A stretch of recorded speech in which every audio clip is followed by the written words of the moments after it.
जो सिंध के अंदर जो जिस तरीके से इलेक्शंस हुए हैं, जिस तरीके से धांधली की एक नई वहाँ पे मसालें कायम कर दी गई हैं, हम इन नताइज को, इन इंतखाबात को मुस्तरद करते हैं और हम ये मुतालबा करते हैं कि इन इलेक्शंस के ऊपर एक मुकम्मल तहकीकात कराई जाए। जिस तरीके से इन इंतखाबात में सरकारी वसाइल इस्तेमाल किए गए, जिस तरीके से इंतखाबात को पहले तो डिले किया गया, फिर वोटिंग की शरह को कम करने के लिए कि एक बाकायदा मनसूबाबंदी के तहत वज़ीर दाखिला राना सनाउल्लाह ने और खुद पीपल्स पार्टी की हुकूमत ने बार बार कराची के शहरियों को ये कह के इन इंतखाबात से दूर रखने की कोशिश की कि यहाँ पे तो धमाके हो सकते हैं, हमारी अमन व अमान की सूरत हाल ही बहुत ख़राब है। अब अगर जो हुकूमतें हैं अगर वही अपने शहरियों को डराने पे आ जाएं और ये बताने पे आ जाएं कि आपने घरों से नहीं निकलना, तो जाहिर है कि वोटिंग की शरह मुतासर होनी थी और वोटिंग की शरह उससे मुतासर हुई। और इसके बाद जो जिस तरीके से फॉर्म्स की तब्दीलियाँ हैं वो अब सारी वीडियोस आपके सामने हैं, आपने खुद देखा है कि किस तरीके से यहाँ पे ये कराची के जो इंतखाबात हैं उनको मुतासर किया गया, किस तरीके से कराची के इंतखाबात जो हैं उनको एक मजाक बनाया गया। इसको हम जो है वो मुस्तरद करते हैं। आज जो है अब से कुछ देर के बाद खैबर पख्तूनख्वा की असम्बली की तहलील जो है वो हो जाएगी और खैबर पख्तूनख्वा की असम्बली की जो तहलील की समरी है वो अब से कुछ देर के बाद खैबर पख्तूनख्वा के वज़ीर आला गवर्नर साहब को भिजवा देंगे। मैं गवर्नर साहब से उम्मीद करता हूं कि वो आइन के ऊपर अमल दरामद करेंगे और जिस तरह पंजाब के गवर्नर ने 48 घंटे इंतज़ार किया, आप इंतज़ार नहीं करेंगे और असम्बली को तहलील करके हम इंतखाबात की तरफ बढ़ेंगे। ये दोनों वो वादे थे जो इमरान खान ने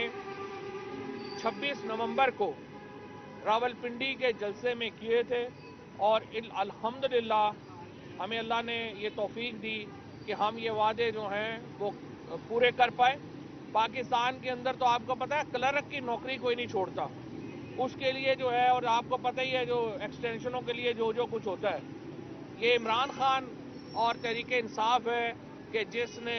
दो हुकूमतों को ठोकर मारी और कहा कि हम अवाम के पास जाएंगे वोट लेने, और ये तहरीक इंसाफ का एतमाद जाहिर करता है अवाम के ऊपर। ये तहरीक इंसाफ के उस कॉन्फिडेंस की अलामत है जो हम पाकिस्तान के अवाम के ऊपर रखते हैं और जो सपोर्ट पाकिस्तान के अवाम में इस वक्त तहरीक इंसाफ की है, ये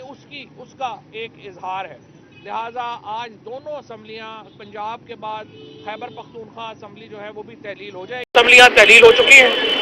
अब हमारा तमाम तर फोकस ये है कि वफाकी हुकूमत जो है वो उसको घर भेजा जाए।